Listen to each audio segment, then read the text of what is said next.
Allez, donc c'est parti pour une nouvelle vidéo d'analyse technique, donc avec mon indicateur Trendix pour ceux qui me suivent depuis un petit moment. La semaine dernière, j'ai pas fait de vidéo tout simplement parce que il y avait pas grand chose à faire, enfin du moins ça avait pas changé, on latéralisait autour des 105 à quelque chose près. Donc là, il est pas à jour, mais au moment où je tourne la vidéo, le Bitcoin est autour des 107, 108. Peut-être que quand j'aurai envoyé la vidéo, on aura déjà fait un ATH, donc tout ce que je vais dire là sera toujours d'actualité parce que ça changera pas du jour au lendemain. Juste que voilà, forcément, peut-être qu'il y aura des petites adaptations à faire en fonction du contexte. Peut-être qu'on aura chuté un petit peu aussi, j'en sais rien. Mais voilà, on part directement sur l'analyse technique avec, on va continuer un petit peu comme on fait d'habitude, voir un petit peu la situation en hebdomadaire. Je sais même plus si on a clôturé au-dessus de ça. Pas vrai. Ouais, si.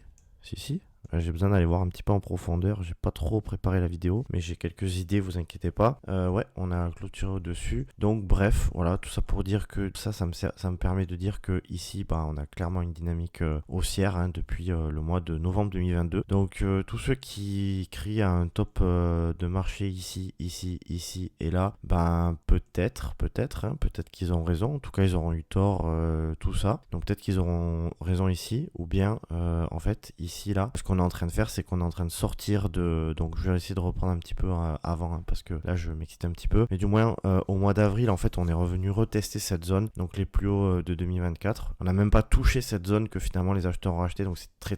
Enfin, pour moi, c'est très bullish. D'ailleurs, en l'espace de quelques semaines, on est reparti à l'ATH une fois qu'on est revenu à ce niveau. On a enregistré, je crois, 7 semaines d'affilée de hausse.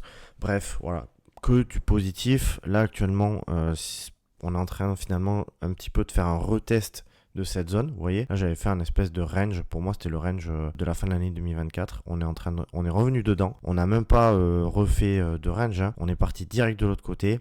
On a cassé le niveau et là pour moi en fait qu'est-ce qu'on est en train de faire, donc si je fais un peu schématiquement à côté parce que ça ressemble pas à grand chose ici, donc finalement qu'est-ce qu'on a fait, on est revenu dans cette zone de range, on a cassé ce range. Pour moi on est ici en fait, on est en train de revenir de retester ce range et a priori on devrait pouvoir accélérer bientôt, je pense. Bien entendu, si on perd ces niveaux là, justement l'objectif c'est de revenir autour des 92, donc c'est pas ce qu'on veut. Maintenant on veut pas enfin le marché fait pas toujours ce qu'on veut, mais voilà, du moins dans les grandes lignes, ce qu'il y a, c'est que pour l'instant, en fait, il y a pour moi aucune raison d'être bearish en hebdomadaire. On est toujours haussier selon Trendix. Mince, je fais n'importe quoi. Toujours haussier selon Trendix, c'est un creux sommet ascendant, Trendix hyper haussier. Enfin, pour l'instant, il n'y a aucun souci. Voilà, je pense pas avoir grand chose à rajouter dessus. Bon, disons qu'une clôture hebdomadaire au-dessus de ces niveaux serait plutôt positif, mais voilà, je pense qu'on a à peu près tout dit sur l'hebdomadaire. On va passer au daily. Daily, j'aime bien passer sur ce graphique. Donc en daily, tout simplement, on a eu une période d'hésitation autour du support, autour des 105 000 $. Là, on est en train d'essayer de casser ce niveau. Enfin, en fait, on a fait des creux sommets descendants ici depuis le top.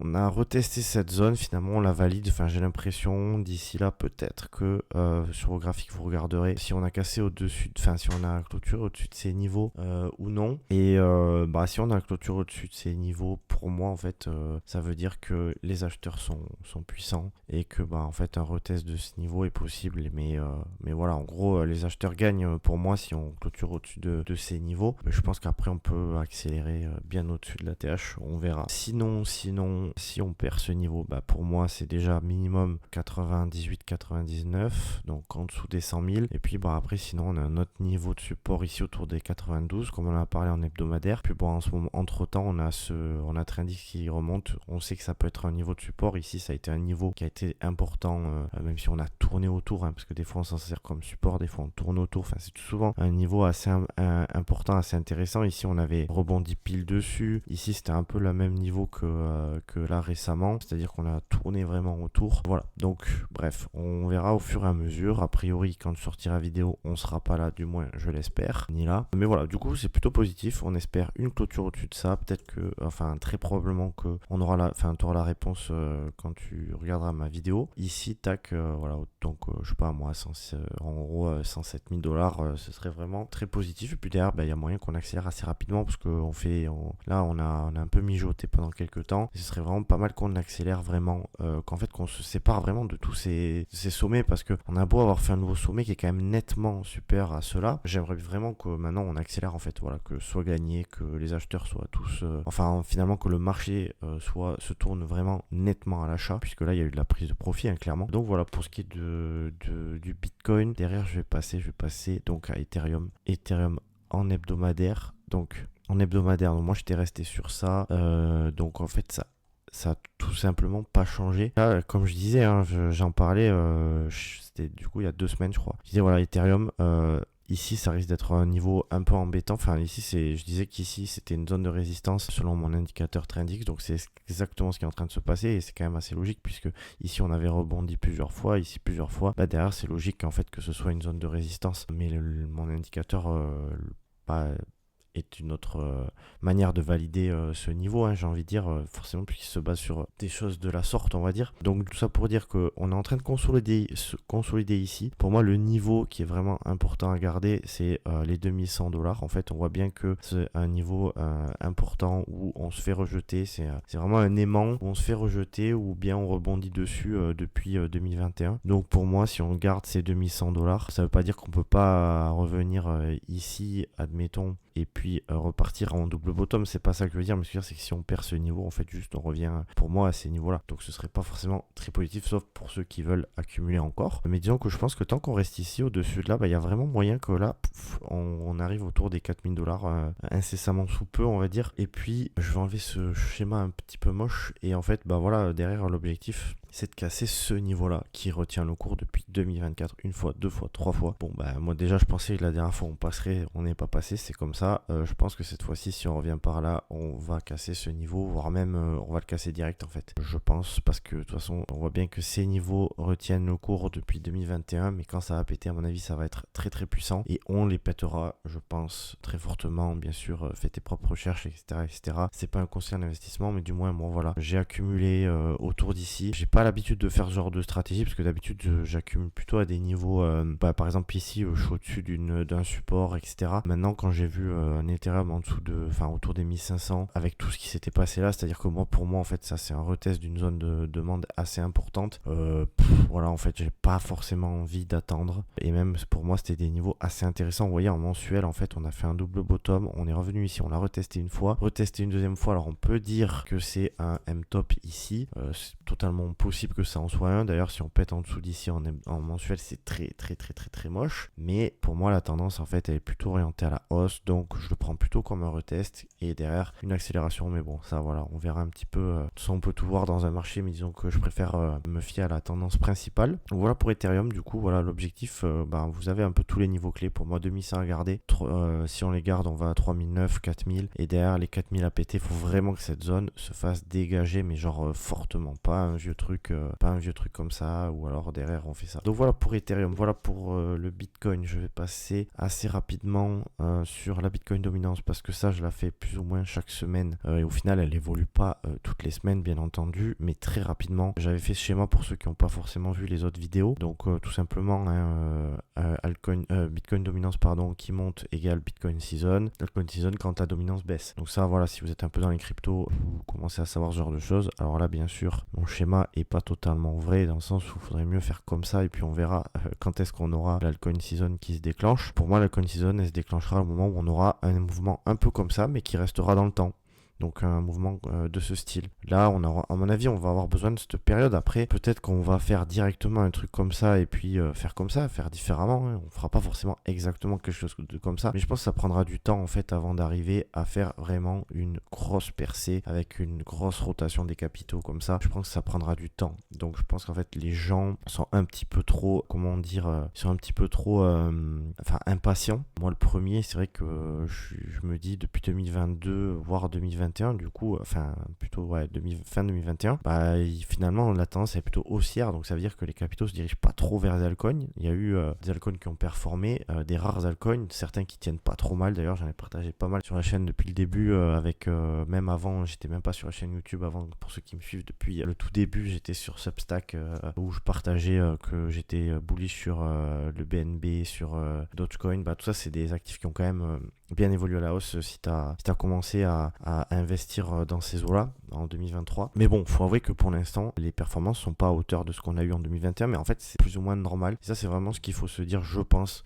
C'est mon avis, donc encore une fois, c'est pas un conseil d'investissement, mais quand même un peu de logique derrière tout ça. C'est-à-dire qu'en fait, tout d'abord, vu que c'est une période, on sort d'une période, quand on arrive en 2023, 2024, 2025, on sort d'une période... non, c'est pas le graphique que je veux montrer, mais sur le Bitcoin, on sort d'une période de bear market et derrière, en fait, on remonte. Donc, qu'est-ce qui se passe? Ici, il y a eu beaucoup de peur avec beaucoup de pertes, des faillites, des liquidations, tout ce que tu veux. Et en fait, ce qui se passe derrière, c'est que les opérateurs, ils disent, moi, je me suis fait douiller moins 95%, voire il y a des altcoins qui ont disparu. Moi, j'ai plus confiance. La confiance, elle est perdue ici envers les altcoins. Donc, derrière, déjà, le Bitcoin remonte, on a confiance au Bitcoin. Et c'est l'actif le plus solide, le moins risqué. En plus de ça, il y a eu les ETF, il y a eu les réserves stratégiques en Bitcoin, etc., etc. Donc tout ça, en fait, ça renforce la confiance envers le Bitcoin. Et forcément, dans un premier temps, il n'y a pas de confiance envers les altcoins, ce qui est totalement normal pour moi. Sauf qu'en fait, à un moment donné, quand on commence à vraiment grimper de manière très très forte, et je pense que bientôt on va avoir une énorme accélération sur le Bitcoin, je pense, après peut-être ça peut changer, mais je pense que c'est ce qui va déclencher derrière...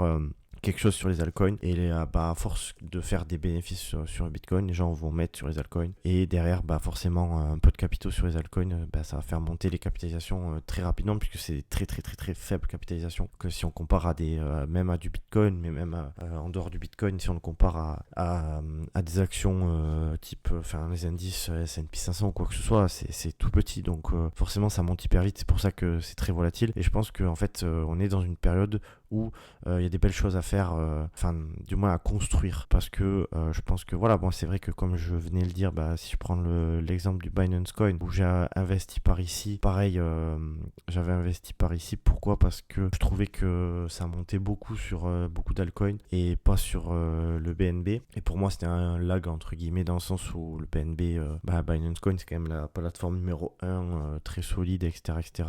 On touche du bois, hein, bien sûr, pour pas qu'il y ait de soucis comme FTX, mais en tout cas c'est quelque chose d'assez solide, donc je m'étais dit on va tenter le coup, ça a marché, ça marche pas toujours, hein, je dis pas que je suis un génie, mais du moins donc maintenant forcément on est sur des niveaux qui sont assez élevés, donc je dirais pas que là il faut faire all-in. Le truc c'est que par contre on est vraiment sur des niveaux où on hésite ici, là on hésite, en gros c'est une grosse période de latéralisation, on vient de faire un double bottom en hebdomadaire encore, je pense que derrière ce qui va se passer c'est une explosion haussière, donc à mon avis ça va continuer d'exploser. Après si je prends le Dogecoin par exemple, pareil, j'avais investi par contre un peu plus tard peut-être, je sais même plus exactement où, mais dans ces eaux là peut-être, tout simplement parce qu'en fait pour moi c'était bullish, on n'avait pas réussi à installer un plus bas ici, on avait cassé ce dernier sommet, donc pour moi c'était bullish, et puis derrière forcément hein, quand tu te manges ce genre de truc c'est moins beau, hein, puisque entre ce niveau là et puis ce niveau là c'est pas si loin, mais je pense qu'il faut être patient parce qu'en fait la dynamique sur Dogecoin elle est juste haussière, tout simplement, hein, creux, sommet ascendant, pour moi. Le prochain niveau, c'est d'aller chercher ça. Tant qu'on n'a pas eu d'euphorie sur les altcoins, c'est mon avis, et à mon avis, on va même aller chercher des targets bien plus hautes. Voilà, je voulais montrer en mensuel, parce qu'en mensuel, moi, c'est vraiment un actif qui me fait très plaisir. Vraiment, creux, sommet ascendant, creux, sommet ascendant, creux, sommet ascendant, voilà. Et en fait... c'est vraiment très très beau, et je pense qu'ici on est vraiment dans une zone de demande où on va avoir de la réaction acheteuse. Voilà, je suis plutôt bullish sur Dogecoin. J'ai totalement conscience que c'est un actif qui reste avec un fondamental très très pauvre, inutile on peut dire peut-être. Mais qu'est-ce qui est utile, qu'est-ce qui est inutile? En tout cas, le fait est que les mêmes coins font partie de l'histoire des crypto-monnaies. Jusqu'à maintenant, ça fonctionne. Peut-être qu'à un moment donné, ça s'épuisera, mais jusqu'à maintenant, c'est quand même assez prometteur. C'est assez intéressant. Donc voilà, prenez un petit peu. Je dis pas qu'il faut absolument en avoir. Je pense que quand même, avoir quelques mêmes coins, c'est pas bête. Mais de les avoir avant que ça explose. Trop, pareil pour Cardano. Cardano dans des niveaux mensuels qui sont juste...